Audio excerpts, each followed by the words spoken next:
এটাই হয়তো অনেকের ভালো লাগেনি যে এতবার মারার চেষ্টা করে বেঁচে গেলাম কেন। এই যে ঠাকুরমার ঝুলিতে আছে না যে তবু মরিল না সতীনের পুত, ঠাকুরমার ঝুলির গল্প কিন্তু আছে, বারবার চেষ্টা করে কিন্তু মরে না।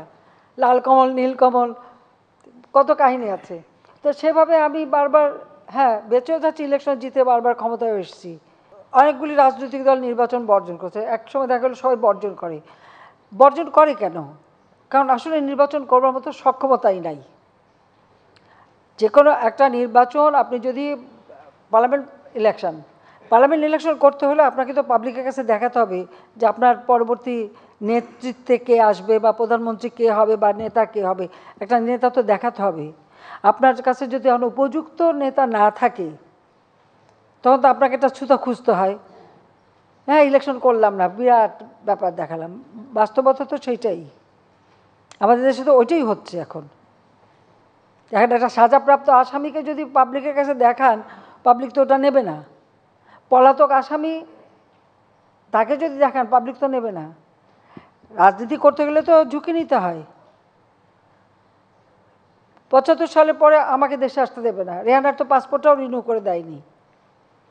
যেখানে আমার বাবার খুনিরা পুরস্কারপ্রাপ্ত যুদ্ধ অপরাধী, যাদের বিচার শুরু করেছিলেন জাতির পিতা বঙ্গবন্ধু শেখ মুজিব, যারা সাজাপ্রাপ্ত আসামি তাদেরকে ছেড়ে দিয়ে রাজনীতি করার সুযোগ, তারাই মন্ত্রী, উপদেষ্টা ক্ষমতায়, খুনিরা ক্ষমতায়। ওই অবস্থায় তো আমি দেশে ফিরে এসেছি। আমার জীবন ঝুঁকিপূর্ণ ছিল, বারবার আঘাত এসেছে, কিন্তু আমি বেঁচে গেছি। এটাই হয়তো অনেকের ভালো লাগেনি যে এতবার মারার চেষ্টা করে বেঁচে গেলাম কেন। এই যে ঠাকুরমার ঝুলিতে আছে না যে তবু মরিল না সতীনের পুত, ঠাকুরমার ঝুলির গল্প কিন্তু আছে, বারবার চেষ্টা করে কিন্তু মরে না। লাল কমল নীল কমল কত কাহিনী আছে। তো সেভাবে আমি বারবার বেঁচেও যাচ্ছি, ইলেকশন জিতে বারবার ক্ষমতায় এসেছি। আর আওয়ামী লীগ ক্ষমতা আসছে বলেই তো আজকে দেশের উন্নতিটা হয়েছে। আওয়ামী লীগ ক্ষমতা আসছে বলেই তো আজকে অন্ততপক্ষে বিশ্বব্যাপী মাথা উঁচু করে দাঁড়াবার বা কথা বলার একটা সুযোগ সৃষ্টি হয়েছে বাঙালিদের। আগে তো তা ছিল না। বাংলাদেশ শুনলেই বলতো ও বন্যা, ঝড়, দুর্ভিক্ষ, গরিব, ভিক্ষুকের জাত, সেটাই তো বলতো। তো সেই দুর্নামটা ঘষাতে পেরেছি কি না, সেটাই হচ্ছে বড় কথা। আর নির্বাচন ঠিক আছে, আরও অনেক দেশে তো নির্বাচন হচ্ছে, আমরা দেখব, আমরা অবজারভার টিমও পাঠাবো, দেখি কেমন নির্বাচন হয়। সেখানকার মানুষ কীরকম ভোট দেয় আমরা দেখব। আমরা তো আমাদের চেষ্টা হচ্ছে আস্তে আস্তে এই প্রক্রিয়াটাকে আরও গণমুখী করা এবং আরও স্বচ্ছ করা। এই প্রথম আমরা আইন করে নির্বাচন কমিশন গঠন করেছি, আগে তো এটা কখনো করেনি। নির্বাচন কমিশন সম্পূর্ণ আর্থিকভাবে নির্ভরশীল ছিল প্রধানমন্ত্রীর দপ্তরে, সেখান থেকেও তাদেরকে মুক্ত করে সম্পূর্ণভাবে তাদেরকে স্বায়ত্তশাসিত করে দিয়েছি, তাদের বাজেটে আলাদা বাজেট দিয়ে দিচ্ছি।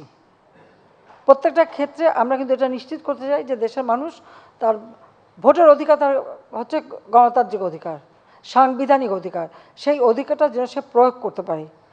এখন আমরা দেখছি যে কোনো কোনো দল থেকে বলা হচ্ছে কেউ নির্বাচনে যাবেন না, ভোটে যাবে না, মানুষকে মানা করা হয়। তো মানুষ কেন ভোটে যাবে না? ভোট দেওয়া তো তার অধিকার। তার এলাকায় সে কাকে চায় তাকে সে ভোট দেবে। তাদের ভোটের অধিকারে হস্তক্ষেপ কেন করা, এটা ব্যাপারে আপনাদের কথা বলা উচিত। যাও, আমার ওটাই ছিল যে নির্বাচনটাকে প্রভাবমুক্ত রেখে একটা সুষ্ঠু অবাধ নিরপেক্ষ নির্বাচন হোক, সেখান থেকে যারাই জিতে আসবে, সেটাই হলো বাস্তবতা। মানুষ যাকে চাইবে সেই আসবে। যেমন আওয়ামী লীগকে চেয়েছে, আওয়ামী লীগ চলে আসছে, ঠিক সেইভাবে যাকে মানুষ চাবে তাকে দেবে, সেটাই আমরা চাচ্ছি। ধন্যবাদ। 1, 2, 3 ঢাকায় জমি জিতে নিন 100% ক্যাশব্যাক সহ 20 কোটি টাকার পুরস্কার।